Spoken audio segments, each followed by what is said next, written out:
Télé-délire. Jean-Marc Morandini. Avec Willy qui nous rejoint. Bonjour Willy. Bonjour Jean-Marc, bonjour Julie, bonjour à tous. Alors, la venue de Bernard Pivot vous oblige à faire une chronique de haut niveau. Hein. Oui, attention. tout d'abord, je voudrais aussi dire bonjour à Bérangère. Hein. Je suis très heureux de vous voir. Eh ben, écoutez, c'est charmant comme accueil. Vous allez vite vous en rendre compte, je n'ai pas écrit un traître mot sur vous. Alors, oui, donc aujourd'hui, hein, nous recevons le chevalier des mots. Cette chronique sera donc très bouche en cul de poule. Hein, aujourd'hui, très chic, très classe. Je vais employer des mots jamais usités auparavant. Vous voyez, comme Bernard, hein, tout à l'heure, qui parlait de journaliste chiffre-molle. Je ne sais même pas ce que ça veut dire.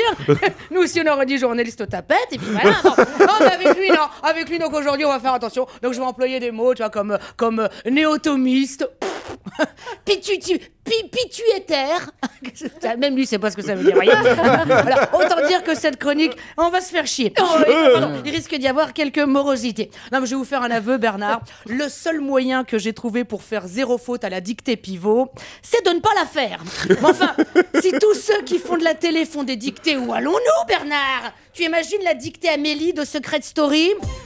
Je te jure, Sénat, virgule, si tu reluques le cul de Stéphanie, virgule, ma parole, je te tue, virgule, la vie de ma mère, point final.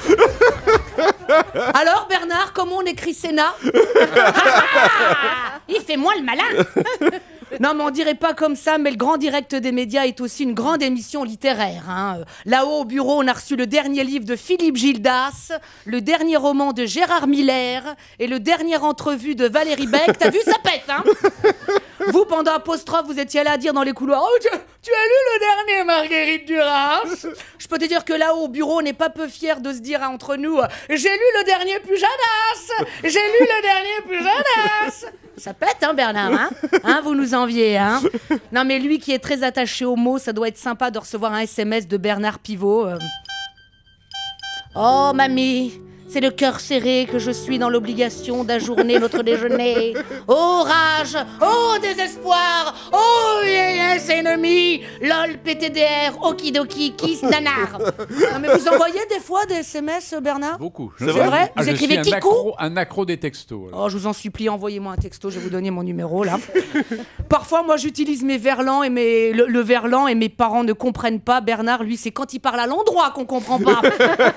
Dans les émissions littéraires, les animateurs, ils portent toujours des lunettes comme ça sur le bout du nez. Hein, tu sais, tout le temps comme ça. C'est vrai que ça le fait, hein, comme ça, tu sais. Après, il l'enlève et puis il suce les branches comme ça pour faire semblant de s'intéresser à ce que dit l'auteur. Alors, votre héroïne? Ouais. Ok, c'est chiant, là, ta gueule. Voilà. Tu l'imagines, l'autre dans Koh-Lanta, comme ça? Alors? Les résultats du conseil? Ouais. Ok, ta gueule, t'as gagné un grain de riz. Ouais. Non, mais vous êtes un érudit. Oh, érudit, mot de 3 syllabes. Oh, champagne. Mais vous savez rester simple. Vous cultivez la vigne. Vous êtes un homme de lettres, mais vous êtes aussi un homme de litres. Non, mais un mec bourré, normalement, c'est: oh, chier, je vais vomir. Alors que Bernard, ivre, ça doit être: ouais, anticonstitutionnellement, je vais rendre. C'est quand même beaucoup plus classe. Et vous adulez le foot. Je vais pas vous mentir, Bernard, moi le foot, j'y comprends rien. J'y ai jamais joué. Je suis tellement petit que quand on pose un ballon de foot à côté de moi, j'ai l'impression d'être à la géode. Quand j'étais gamin et qu'on faisait les équipes, c'était toujours Thibaut en attaque, Jean-Phi en défense. Et Willy, vu ta taille, on va te mettre sous les chaussures de Jean-Phi. Tu feras crampon. Bref, Bernard, je ne sais pas si j'aurais été à la hauteur. En tout cas, merci d'être venu aujourd'hui, rehausser le niveau. À demain à Rouen, yeah! Merci beaucoup Willy pour cette chronique hors du commun.